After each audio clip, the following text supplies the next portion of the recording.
I thought I would record a slightly different episode today and make it a bit meta and talk about some of the things that you won't be told when hiring a coach or an external advisor. Now, no doubt you've had some experience of working with an advisor or a coach or a mentor, but today I want to dig into some of the things that you won't be told when you are hiring a coach and some of the things to look out for if you are ever thinking about getting some external advice so that you make the best choice. Because after all, you need to feel super safe, super comfortable, open and trusting of whoever coaches your agency. So that's what we're going to talk about, and let's jump into the episode. I'm Rob Costa, and this is the Agency Accelerator podcast. As someone who has stood in your shoes, having started, grown and sold my own agency, I know just how it feels in the ups and downs of agency life. So this podcast aims to ease your journey just a little by sharing mine and my guests' experiences and advice as you navigate your way to growing a profitable, sustainable and enjoyable business. Before I jump into today's episode, I want to tell you about my brand new quiz that will deliver you curated content based on the biggest challenges you face right now. Now, I realise that I have an awful lot of free value-added content on my website, including this podcast, lots of PDFs and webinars and so on, and it can be a little bit overwhelming to find what you need. So I've put together this very quick assessment to deliver the specific content you need right now. So head over to dacostacoaching.co.uk/quiz and take the 2-minute assessment to receive my best content to help you today. Okay, so let's jump into the show. Now, I think it's worth caveating this whole episode by saying that I believe every business should have a coach. In fact, many times of running my business over the past 17 years, I've worked with a coach, including 2022. And it's worth reminding ourselves that just like in sports, you don't hire a coach or an advisor or a mentor when things are going badly, but rather you typically hire them when things are going well and you want to perform at that optimal level, or maybe you've hit a brick wall and whatever you've tried, you just can't get over it.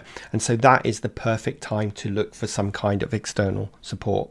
Now, the thing about the coaching market is that it's completely unregulated, which means anyone can set themselves up as a coach.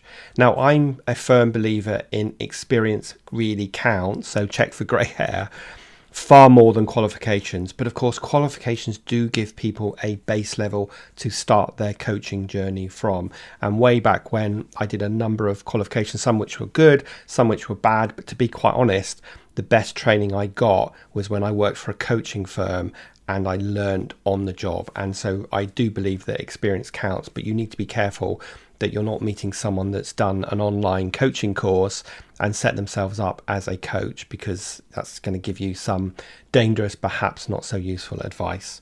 So as well as experience and qualifications, you also need to look for someone that has really good emotional intelligence and good empathy with you, because you need to feel really comfortable with them and they need to be a really good listener. Now, you know that I'm a fan of finding a clear niche for your agency so that you show up as the expert and it becomes easier for you to find the ideal target client and indeed for them to find you. I believe exactly the same is true in the coaching sector. That's why I'm an agency coach that only works with marketing agencies between 0 and 20 staff, because I stood in your shoes and I started, grew and sold my own agency, which means I can empathize with all the challenges that you have along that journey of growth. So when considering should you hire a generalist coach or a specialist, I would always advise on the specialist.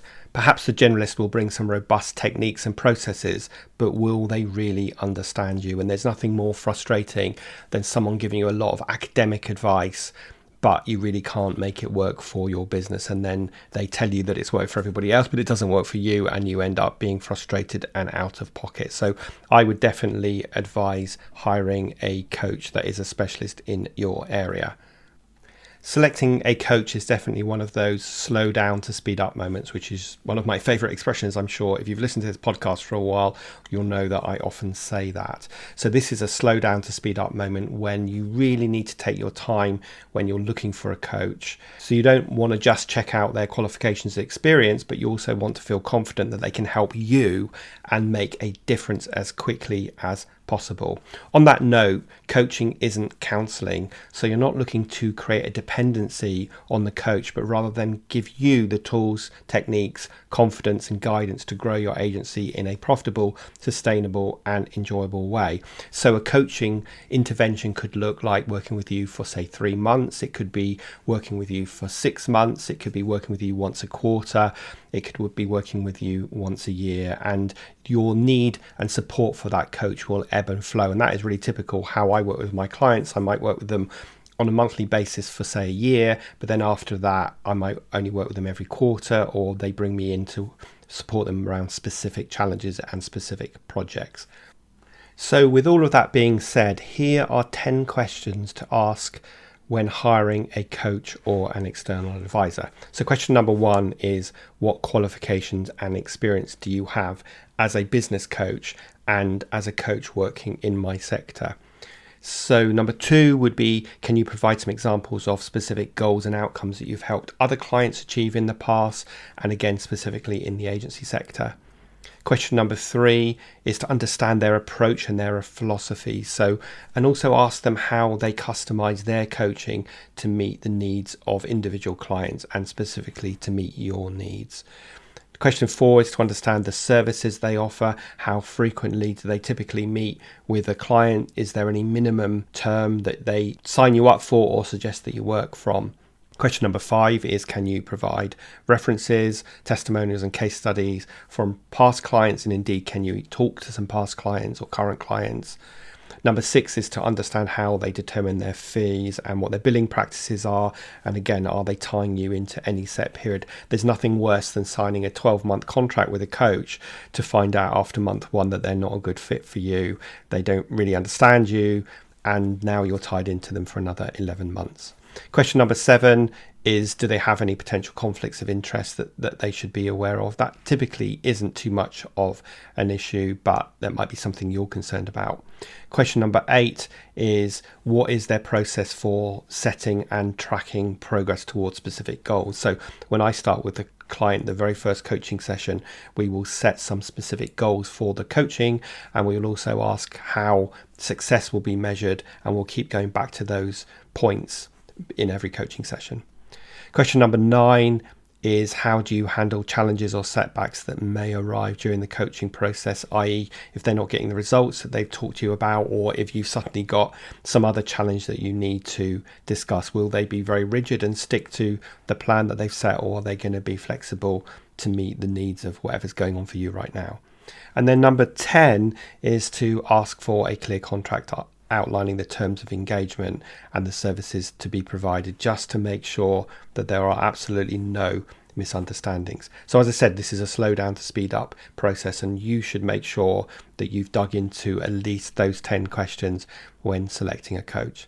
Now, as I said in the introduction, I do believe that everyone should have a coach. I think it's fantastic to have an external sounding board whose only objective is to have your back, but they should also be willing to say the difficult things to you if they need to, if that's going to support your business. That's certainly my approach. I always feel like I'm very empathetic, a great listener, but I'm also going to hold people to account as well. I always say to people, one thing you can't say to me is that you were too busy to do the work that we agreed, i.e. the working on your agency type work, because if you're too busy, then we're not going to make any progress, and clearly there's some other issue that we need to dig into that means you're so entrenched in kind of client service mode that you have absolutely no time to work on your agency. I learned a long time ago that you can take a horse to water, but you can't make it drink. And what I mean by that is that you can give a client all of the tools and the support and everything to help them be successful. As I said, if they're too stuck in client service mode, so they're not making any time to work on the agency, then there's not much I can do. So certainly when I'm taking on clients now, I'll really be looking out for that and discussing with how they can make time to spend an hour or 2 a week working on their agency and working on the projects that we discuss in the coaching sessions. So what can a coach actually help you do? That might be a question that you're wondering right now. So let's start with the bigger picture stuff. I often start off by working with a client on their vision and turning that into a year plan, breaking that down into quarters and months, because at the end of the day, we all need a roadmap for our agency. And if we start with this high level thinking, then the projects we need to work on after that will become very evident through the plan.